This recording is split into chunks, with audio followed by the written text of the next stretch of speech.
Hey everyone, it's Debbie Potts, and if you're watching the video, you barely can see me. I'm in my glass house up on the hilltop of our new house, and we finally got the Google Mesh Wi-Fi system so I can actually start doing some recording up here and doing some videos. So I didn't add on my camera that makes this look a little better. So I am happy to tell you we are talking today to Dr.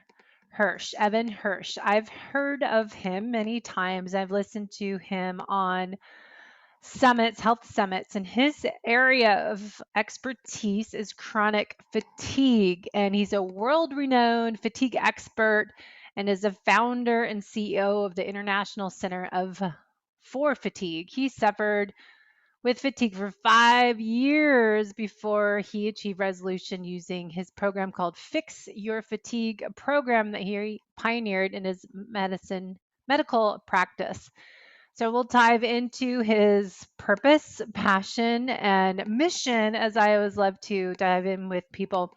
So let's bring him on the show and we can dive into really how you can be fit and healthy from the inside out, as I keep talking about lately.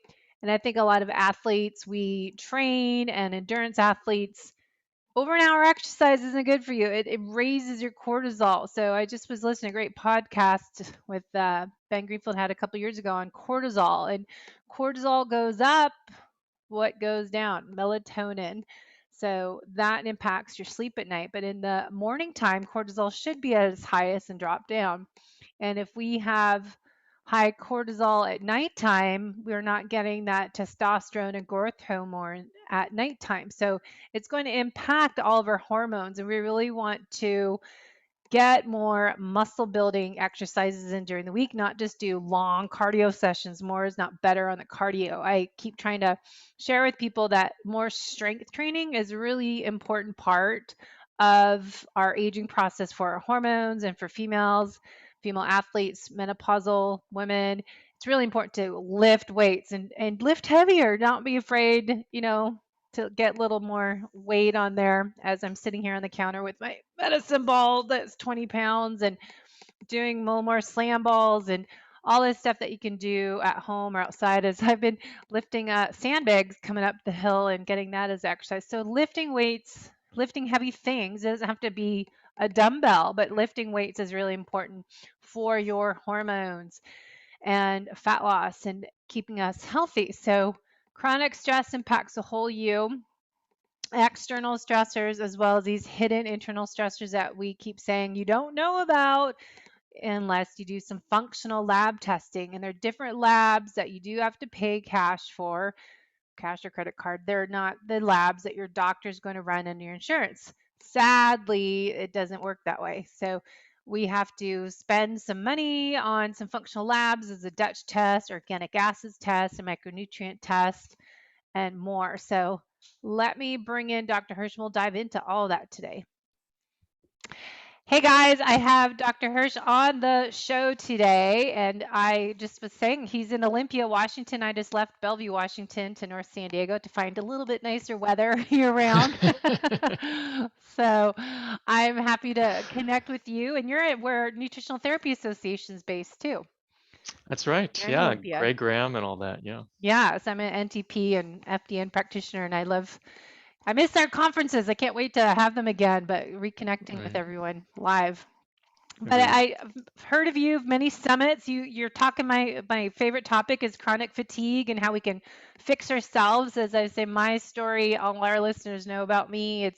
I wrote a book, Life is Not a Race, It is a Journey, because I went from top Ironman athlete to 3 months later feeling like crap, gaining weight, 30 Wow. pounds, and just feeling awful for a long time and never really found the right solution. But a lot of the stuff that you've been sharing and you're doing a lot in your business and some I want to dive into today, help share with our listeners, because my mission now is to help other people avoid going through what I did as an Ironman athlete and endurance athlete, because you think you're invincible when you're a fit person, right? We're fit and strong. We can do anything. Right. So let's talk about who you are and your passion and purpose and mission, your why. So for me, I'm on a mission to help 1 million people resolve their fatigue and optimize their energy so that nobody has to suffer again with fatigue. And, a lot of that comes down to what my story was. My wife had fatigue for 3 years. She got better, and then she got mostly better. And then a couple of years later, I ended up having fatigue for 5 years, just about destroyed my life, my marriage, my business, all that stuff. So now that really is my passion and my purpose. Yeah. So what was your fatigue from? Did you have like just metabolic chaos? We call it an FDN, but just like anything specific that just everything accumulates? What's your So what I've found is that there's these 10 different categories of fatigue, or these 10 different broad causes, which you can break down into 33 different sub-causes. And I had 30 of those 33. oh, So I had a a crap load of lot? crap in my body that wasn't supposed to be there. And for those listening, don't get overwhelmed by that number. All you have to know is that there's a lot of causes out there, and you just have to figure out which ones you have. Yeah. So as you share in your book, Fix Your Fatigue, how does someone know they have fatigue? What are some signs and symptoms that we're not doing well? And I'll add on that I think a lot of people think, oh, it's an aging process, I'm getting older, or they just accept their problems that they have and say that's their new normal. And they don't ever really realize you don't have to feel like crap. You can really learn how to feel your best and live your best life by having the certain tools to do that. Yeah, you're exactly right. As humans, we're incredibly adaptable, and we forget what it's like to feel well sometimes.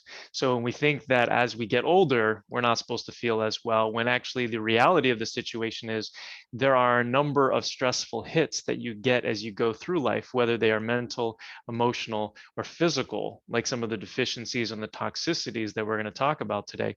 And that ends up accumulating in the body and then spills over and ends up causing symptoms and making you feel worse.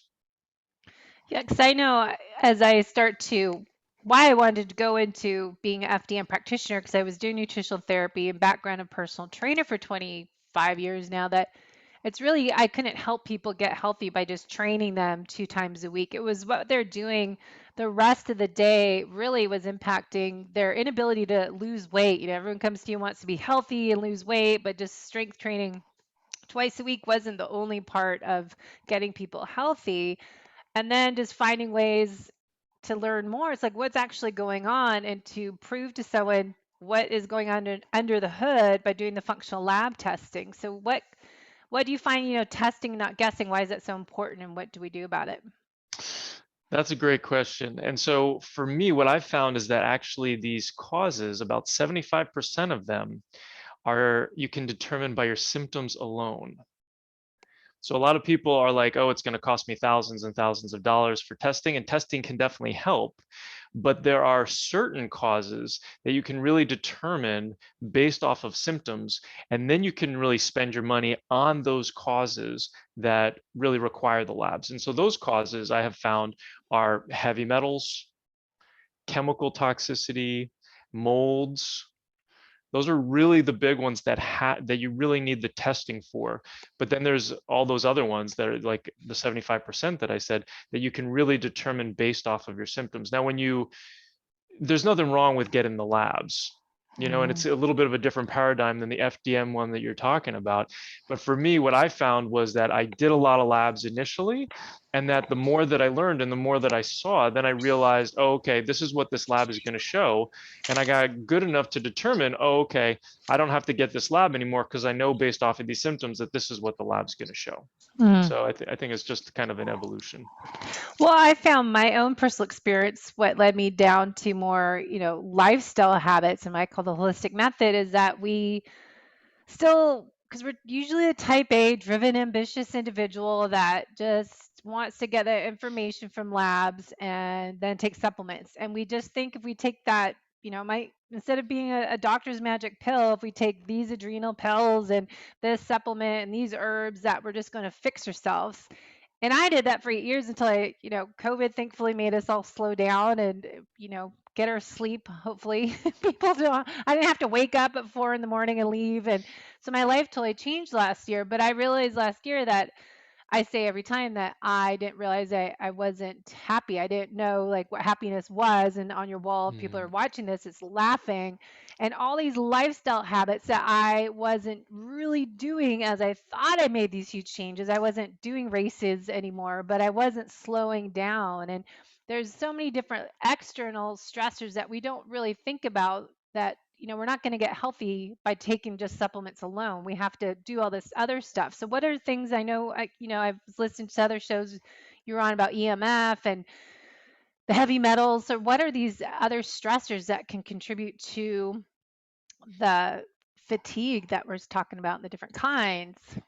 So yeah, so when we look at the causes of fatigue, I like to group them into deficiencies and toxicities.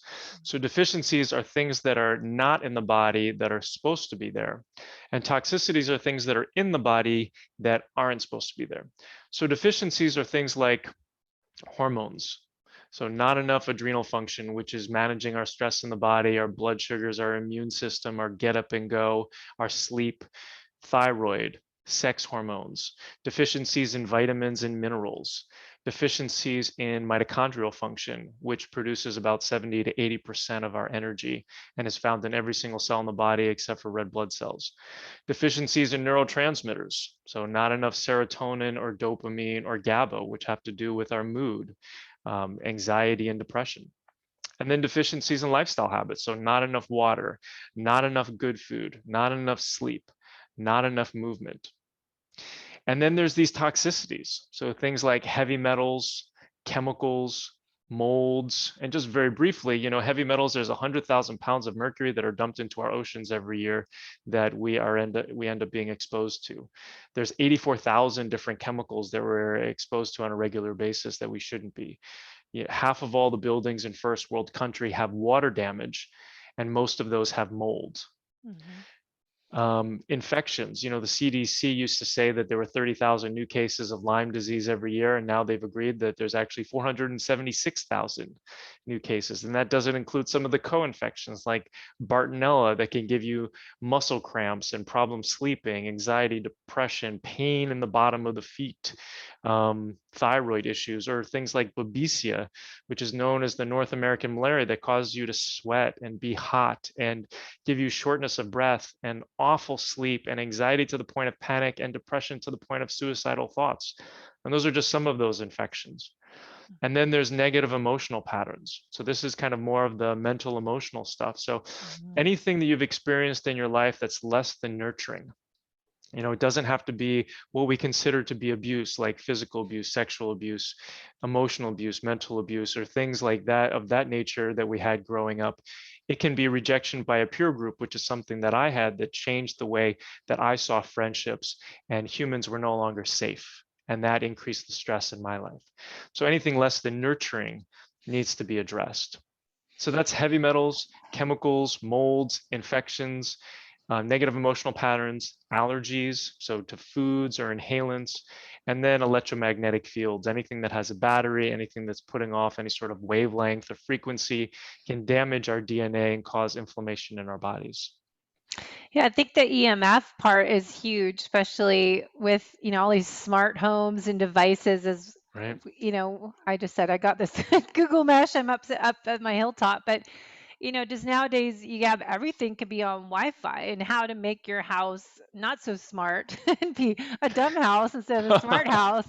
So you're not just inundated with all these EMF signals. But it's interesting listening to your other interviews with people if for example if they have Lyme and then they have heavy metal and then if they have mold and how EMF can relate to that. Dr. Klinghardt talks a lot about that too. So Right. it's just like you almost have everything going on. Is it because our guard is gone and we don't have any defense system to save us from these heavy metals we're taking in and then we just kind of get sideswiped with everything when we're down, get stepped Yeah, on? so I think of the human as like this rain barrel.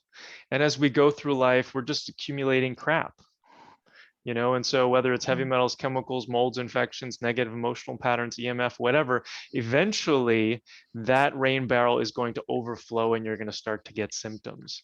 And it just so happens that all of those toxicities also hijack the immune system off into left field. And then these infections become more opportunistic, or the EMFs end up connecting with the mycotoxins, the mold toxins in the body, and increase inflammation that way as well. So there's a number of different ways that this ends up happening, but it is a toxic soup that has to be remedied. And, for a lot of the athletes that are listening today, they exercise is an amazing detoxifier. But if you notice that as you are exercising and you are having a harder time recovering, maybe you find that now you have to consume more caffeine throughout your day, or that after you're exercising, you're crashing either that night or the next day, there's something wrong. And there's this buildup of stuff that is stressing the body, and your exercise is now stressing your body in an abnormal way that ends up leading or contributing to that total body burden and that toxicity. Yeah, I used to think I was so healthy doing these fasted workouts and working out all, 2, 3 times a day. And I was drinking like a gallon of bulletproof coffee when, back in 2012, I think I just survived on fat. But it's like, okay, I was taking in a ton of caffeine and then I would eat later on and I was doing low carb. But I keep telling people, if you're doing too much of anything, it can be another source of stress that it just accumulates, like you said, into that rain barrel. But it's funny, you said rain barrel, and I'm thinking rainbows. When do we see the rainbows? The rain barrel, it's a toxic soup. And then when do we see the happy rainbow to make us feel like we got to the other side? Right. Well, you left Seattle, and so you're going to miss all the beautiful rainbows up here. Yeah, that's true. So, like, when we have all that, how do we get started? If someone comes to you and they reach out, like, I have fatigue. I definitely, like, I saw 8 to 9 different doctors when I first had my stuff in 2013, and I was on this mission, like, how to get help, and no one understands me. And I think there's so many people out there like that. They're like, okay, I'm gaining weight, but I'm doing all the right things. I don't understand what's going on with me. Why is this happening? What do we do? How can you help them? Yeah, so step one in my 4-step process is finding the individual causes that somebody has. And that really is the most important step, because the causes that you had are different than the causes that I had. So if we talked about these 10 categories of causes, maybe you had causes 2, 4, 6, 8, 10, and I had causes 1, 3, 5, 7, and 9, which means that our treatments are going to be very different. Mm-hmm. So this is why when people are asking, well, what is the best supplement that I can take for my fatigue? I tell them you're asking the wrong question, Mm-hmm. right? Because if you don't know what you're treating, you're wasting time and money on IV vitamin C and this supplement and ozone therapy and hyperbaric oxygen and whatever, because they're indiscriminate. They're doing their thing, and you don't even know what they're doing. So, but Mm-hmm. when you know, and when you find, and when you've got a differential, when we're looking at all of these different causes, because we're looking at 95% probably of all of the causes that are known. I mean, there's causes that are not known, right? That we're still going to continue to learn more over time. Now we've got this pandemic with this new virus that's also causing fatigue and long haulers that we've incorporated into our fatigue programs as well, because it's a perfect fit, because the reason why they get sick is because they have all of these causes as well. But that is when you're looking at so many different causes and you make sure no stone is left unturned, that's when you're going to be most successful. And that is the most important part of this whole process, is that step one. Well, like so it's individualization of what we, Right. talk about all the time, that it's not one size fits all. And we have to really, to get results, you have to individualize that protocol for that person, because they're going to have different stressors, and that totally makes sense. I think everyone just Absolutely. tries to do the same program because someone else did it and Right. expect the same results. Or like I was just telling someone that I've said the whole past year of the pandemic, that the definition of insanity is doing the same thing over and over again, trying to expect different results. And I think Right. that goes with people's health. If it's like, I have someone that if I've been working with them for just starting working with them, they've tried all this stuff the past year. It's like, all right, your results are the same in your labs. Let's not try to do the same protocol. Right. It didn't, something's missing. And maybe it's your lifestyle habits or EMF or different things. So what are some, things people can take action on, just daily free stuff like breathing and daylight walks, morning sunrise, exposure to sunlight? What are some things you find that really helps people in general? Yeah, those are all really great things that you talked about, resetting your circadian rhythm, which is your sleep wake cycle, by making sure that you're getting out of the house first thing in the morning to get some sunshine. You want to make sure you're consuming 3 liters of water a day. I used to say half of your body weight in ounces, but now what I found with our program and with the Herxheimer, the die-off reactions that are happening, the fact that we have to really open up these detoxification pathways in step 3, you have to be consuming really 3 liters of water a day. You want to make sure you're not consuming, or you're consuming as little sugars and grains as possible. Some people need a little bit of grain if their adrenal glands aren't functioning well, but generally you want to be doing meat and vegetables as much as possible, paleo, keto, low glycemic sort of thing, Mhm. without being too rigid when it comes to something that's more extreme, like a keto diet. Not everybody. Once again, if it's stressful, if it's a stressful diet, if it's a stressful workout, guess what? It's stressing your body, and it's not healthy for it. So then there's getting enough sleep. Way too many people are not going to bed on time, and it should really be, between 9:30 and 10:30 is most people's sleep window. If you find that you can't fall asleep during that time, you just have to work towards that so that you can get 7 to 9 hours of good sleep a night. It's kind of funny. My wife just got an Aura ring, and they're telling her that she really needs to go to bed between 8:30 and 10 every single night, and she normally goes to bed around 8:30 or 9. But it's kind of funny that they've kind of figured that out after a week, where they're Yeah. noticing that she's getting the deepest amount of sleep when she's going to bed at these certain times, when they can tell when their window is. And you want to make sure you're not getting that next wind because you've missed that window.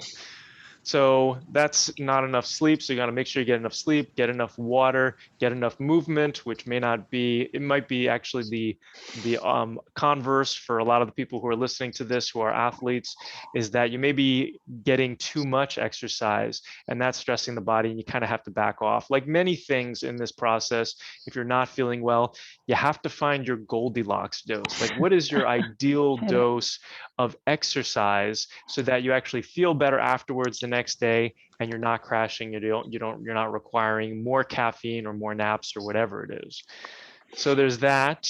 And then there's mindset, which is a huge part of the work that we do.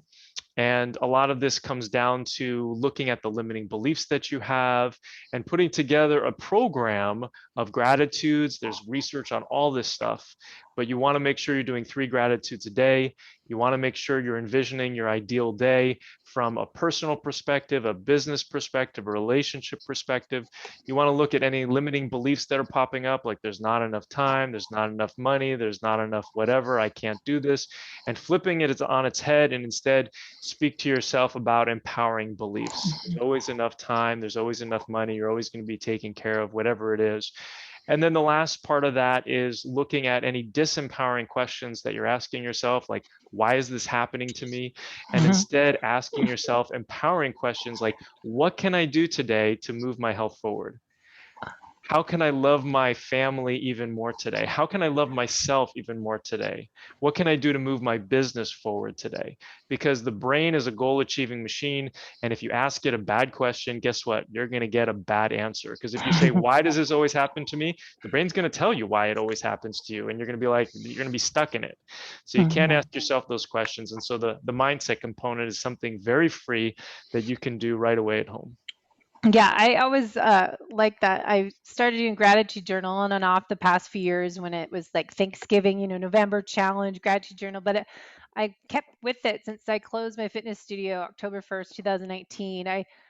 I've had the same book. I'm almost done. And one side of it's all these positive quotes. And I love it. I just want to like copy all those quotes. And on the right side, I write 3 things I was grateful for that day or more. And then I set intentions for the next day. And I often do that when I'm exercising first thing in the morning. It helps me clear my head, get my mind right in what I want to achieve that day and set those positive intentions. But I have had this mantra the last year of or two of positive attitude, positive vibes, positive energy. And I just find that so essential to really being healthy. And that happiness part is one of my 8 elements of the holistic method. And I just think it's it's so essential to just getting us healthy and helping those hormones, the stress hormones. As you can see in the back, I just noticed what's in the camera view is one of our new games, corn pole.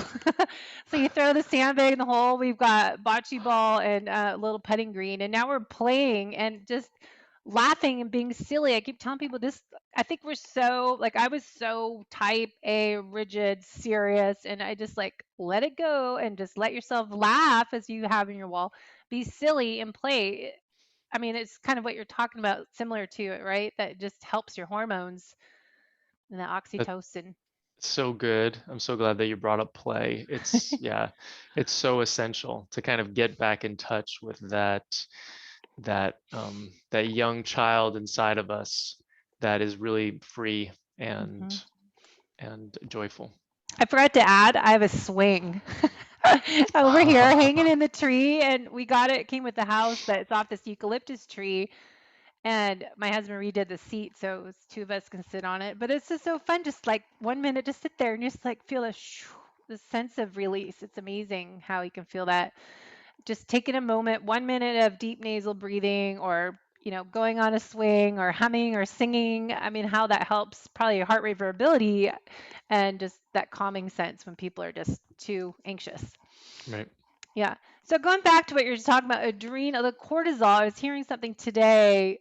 I was listening to this great podcast on cortisol. I'll probably try to find the link and put the show notes because he was talking about how the mindset and the positive programming of not saying why me, but what can I do to be better, or here's what I'm going to achieve, and setting those goals.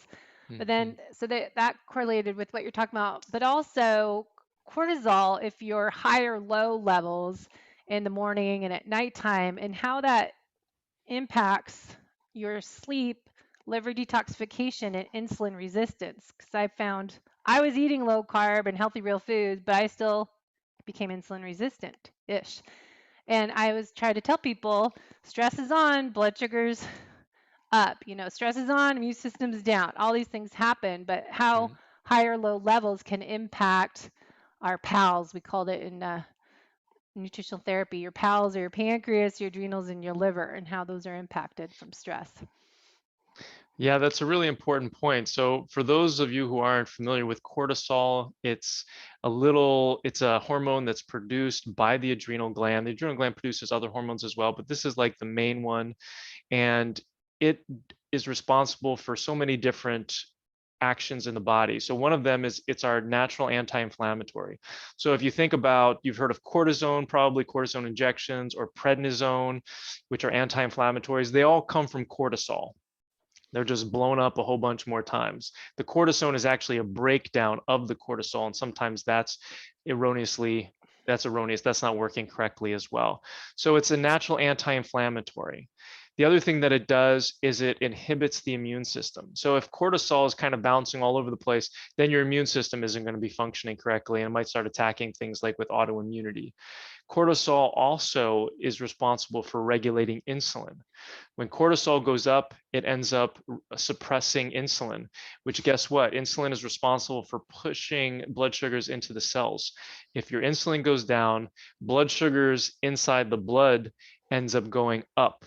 And so that's why sometimes people, if they've got excess stress, whether it's from too much stress on the human body from these toxins, or from exercise, or mental emotional stressors, then you're going to end up getting potentially blood sugar dysregulation, even if you've got like the perfect diet and all that. So that always blows people's mind. They're like, I'm doing everything right. I'm even meditating and I still feel like crap, or I'm still getting, these issues with blood sugars and whatnot. And it's because of these chronic stressors, whether, you can be working on the mental, emotional stuff, and that's amazing and so important.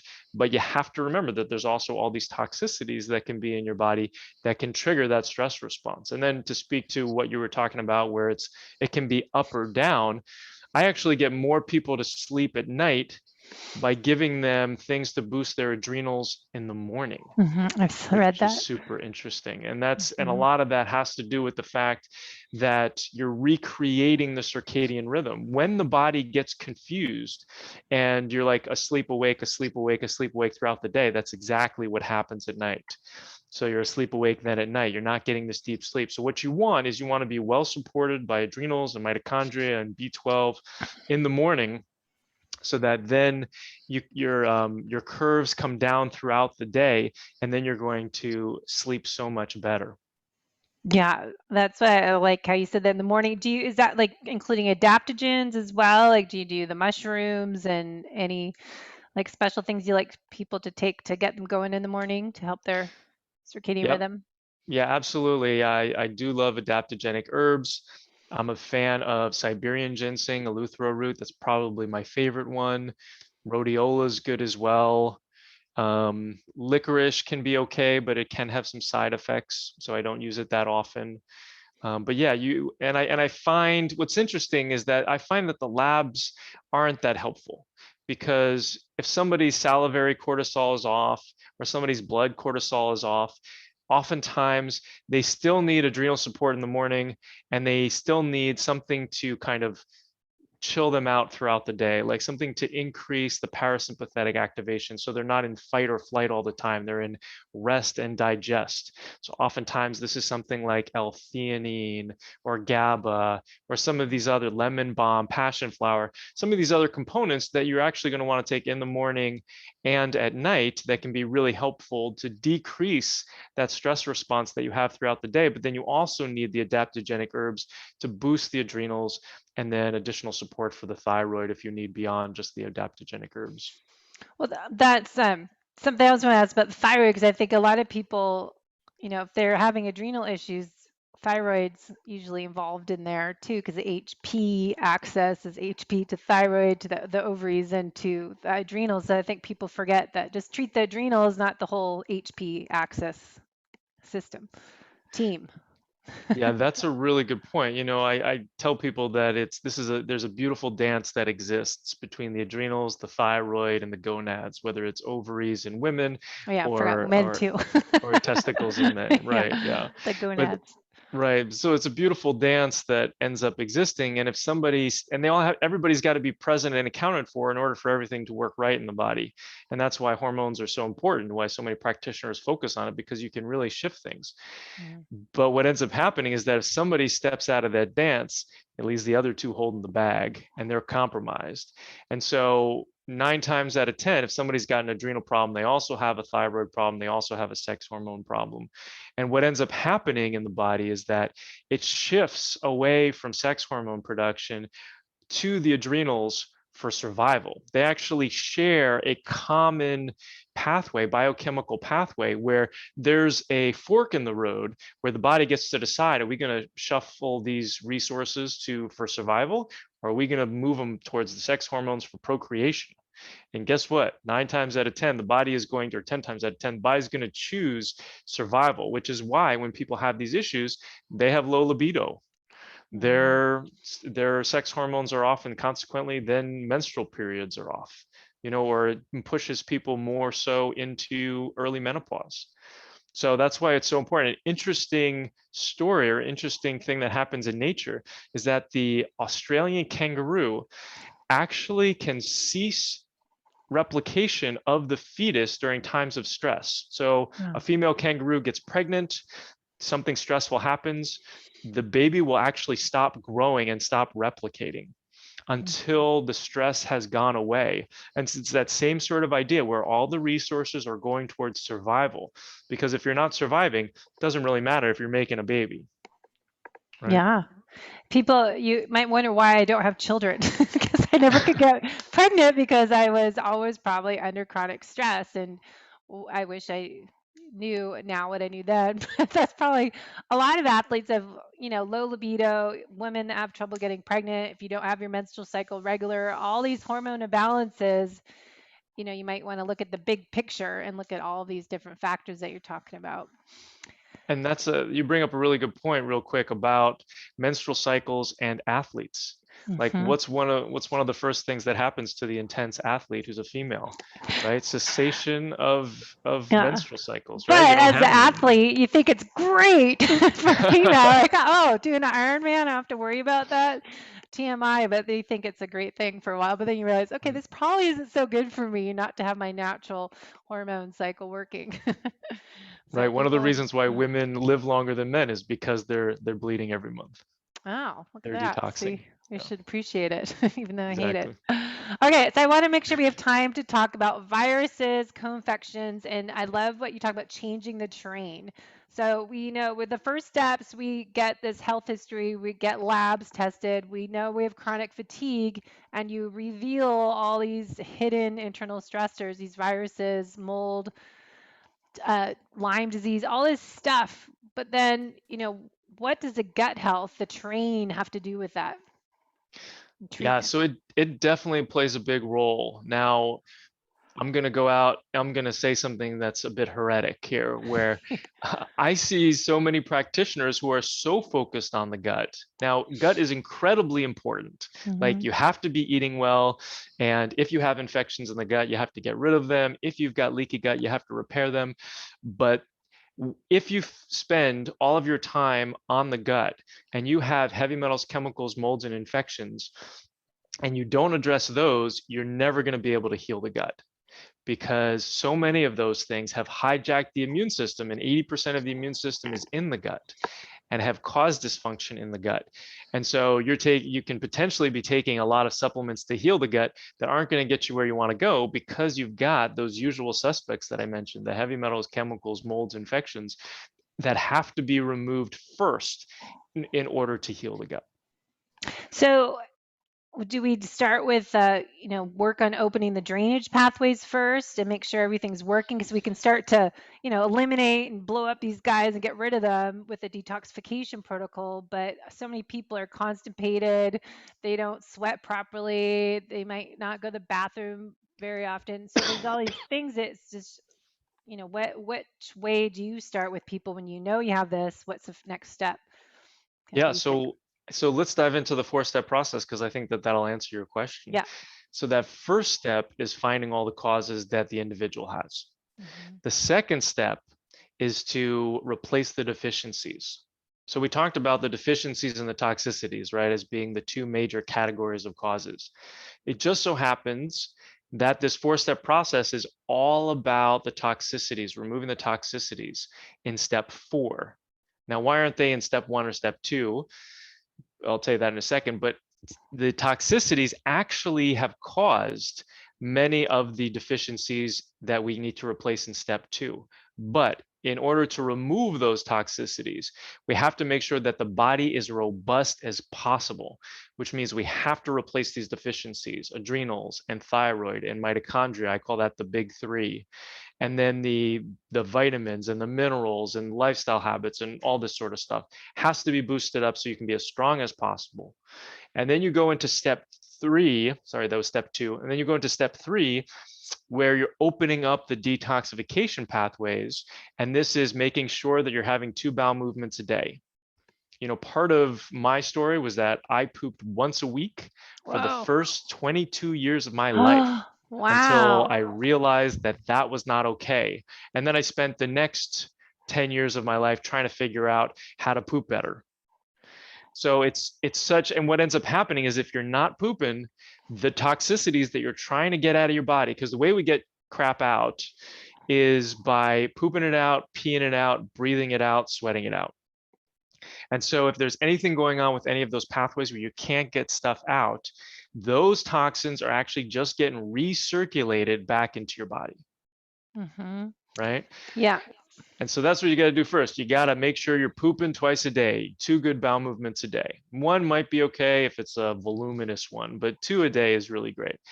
And then you want to make sure that these beautiful filters that we have, the liver and the kidney, are well supported. You're drinking enough water, you're taking the herbs that you need in order to support these different pathways.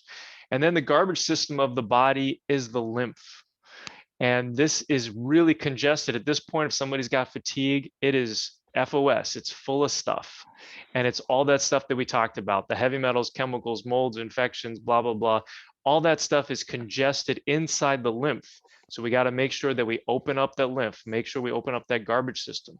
And then there's the glymphatic system, which is in the brain. So this is the brain lymph, so that we can dump brain lymph into body lymph, dump body lymph into liver and kidney, in the intestines.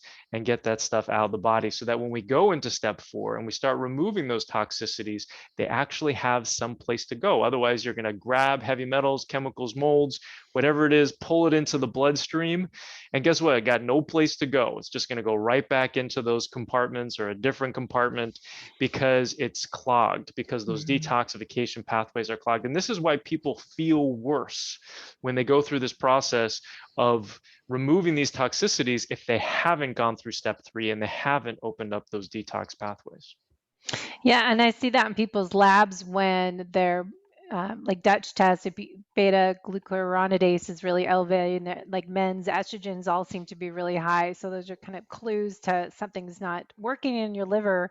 Right. And looking at blood chemistry labs, like I like to go through them and see, okay, if they're high or low, what is that a sign of, rather than just, okay, these are high, these are low, what you get from your doctor. But let's put them into a different format and go, okay, what does this correlate with? And it's really fun to investigate really what's actually going on, picking up all these patterns as we put the pieces of the puzzle together. But I think so many people have that liver congestion, and then they start doing a detox without doing what you're saying. Kind of the order of things is so essential.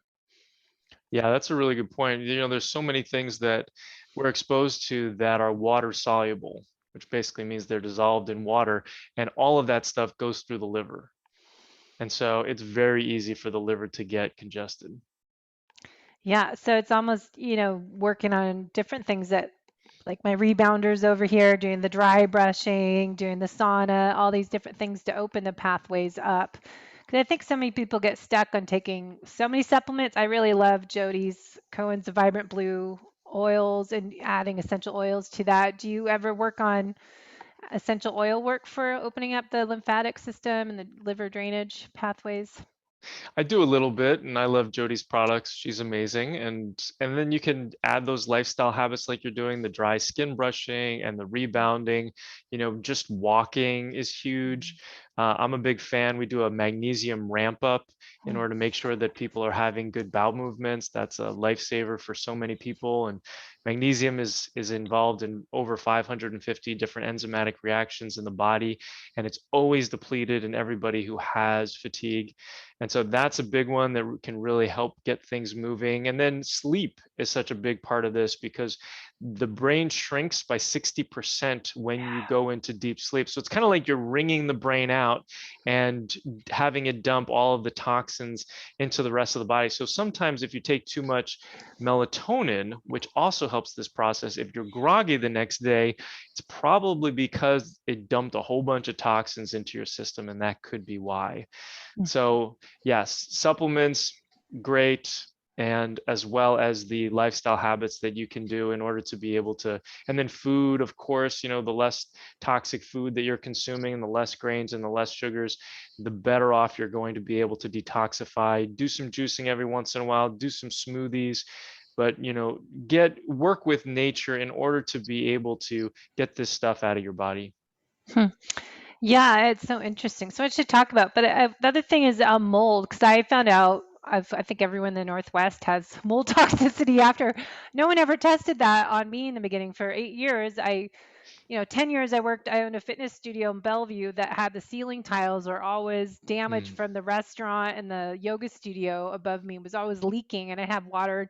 So I finally got those tests last year. And like, I have severe mold toxicity, but I didn't really know I had it. And I think, how mold is related to so much the chronic fatigue, and then how that damages our mitochondria. And if you look at the cell danger response theory and how that is all kind of related, so it's not just adrenals that create the fatigue, but the whole belief of just the connection of the mitochondria damage with the mold and other co-infections.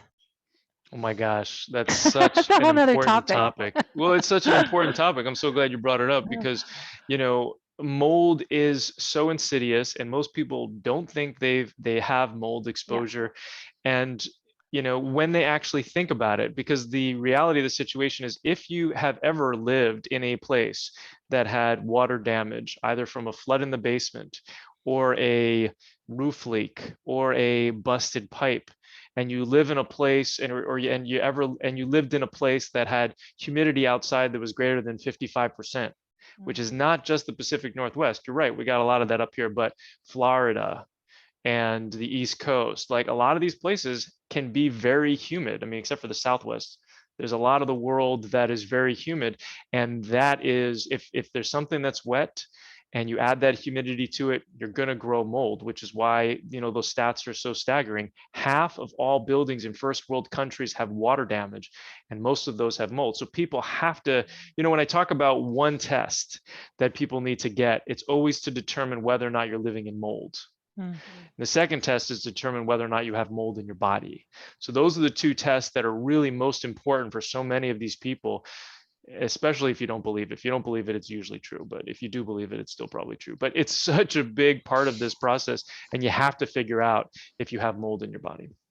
Well, that's why I was looking up researching last week, because I have a client that's Lyme disease, and the oats test, and he found mercury, heavy metals, and then the oats test didn't really show high levels of mold. But then one of our medical directors said, well, you want to get a mycotoxins test, because usually there's mold toxicity and Lyme disease, and there's a relationship there. So it's almost, you have to really investigate really what's going on if you're tired. Absolutely. Yeah, and there's research also to show that if you have mold and you have Lyme, that if you remove the mold, you're a lot more likely to get rid of the Lyme. And a lot of that is because when you have, and this works for heavy metals and chemicals as well. So when you have heavy metals, chemicals, and molds present, the immune system is no longer functioning correctly. And if the immune system is not functioning correctly, there is no way that you can take care of any infection in the body. This is why if you hit infections with antibiotics or antiviral, whether they're natural or prescription or whatever, you're not going to be successful if the immune system is not online. It's got to be a team effort where you've got immune system plus some natural antimicrobials, which is what we use in order to be able to get rid of any infections that are present. And if you've got these toxicities, heavy metals, chemicals, molds, all bets are off that the immune system is going to be functioning correctly. Yeah. Wow. A lot to dive into. So is this all in your book, Fix Your Fatigue, or how do people learn more about all this? Because there's so much. There is 5 episodes with you. Yeah, you can definitely learn a lot about it in the book. The book was done in 2017, so it's a couple years old. It doesn't have a lot of the most recent stuff. That's all in our online program, where people can learn more about that at fixyourfatigue.com, fixyourfatigue.com. And you can check out the free quizzes that we have, get educated on what we offer. And if you want to see if you're a good fit for our program, you can get on a discovery call. We get on a call with everybody, regardless of what you answer. And so we just, see if you're a good fit for our program. Good job. Well, I love that you're following your purpose and you're just on a mission to help so many people. So how do you keep track of getting to 1 million? How are we keeping track? Yeah. So we have questionnaires that we have people, progress and feedback questionnaires as people are going through the program, so that we can track their success, and then we can also track what needs to be improved, because I want to make this the absolute best program in the world for this. Well, what number are you at now? That's a great question. I haven't looked at it recently, but it's a couple thousand at this point. That's great. Well, thank you so much for sharing your information and time. I know we're out of time, but there's just so much to dive into with the thyroid and different diseases, and then the EMFs, I think, are a huge thing to people for them to look at. So what are some 3 kind of takeaways we can give people before we say goodbye? So I would say the 3 takeaways are going to be around: find all of your causes. Don't stop until you do. Have hope that you can solve this problem. Like, this problem is very solvable. You just have to figure out what your causes are, right? Like, if you have an HR problem at work, or if your car is not functioning properly, you have to figure out what the problem is. And it just so happens with fatigue that there are just multiple problems, so you just have to find those. So that's the first thing. Find those. Number 2 is work on your mindset and go through that process of gratitudes. Just do gratitudes every day. Just start off and just say, if you don't want to do gratitude, just say thank you, thank you, thank you, and just get into that space of being thankful. And then I would say the last thing is find a mentor to work with. So whether you're working with Debbie, or whether you're working with me, or whether you're working with somebody else, find somebody who has had the problem and fixed it, or who has helped other people fix the problem that you have specifically. So if you have irritable bowel syndrome, you do not come to see me, right? I'm the fatigue guy, right? So you want to find somebody who focuses on the problem that you have, because you're going to be a lot more likely to have success, because that's what they do all day long. Perfect. Love that. All right, you guys, we'll put everything in the show notes so you can follow Dr. Hirsch and read more and do his quiz on the website. So it's great. So we can everyone's got a little fatigue, especially the last year. So I'm sure you've got lots of people coming to your website now. So Indeed. thank you. Thanks for having me on.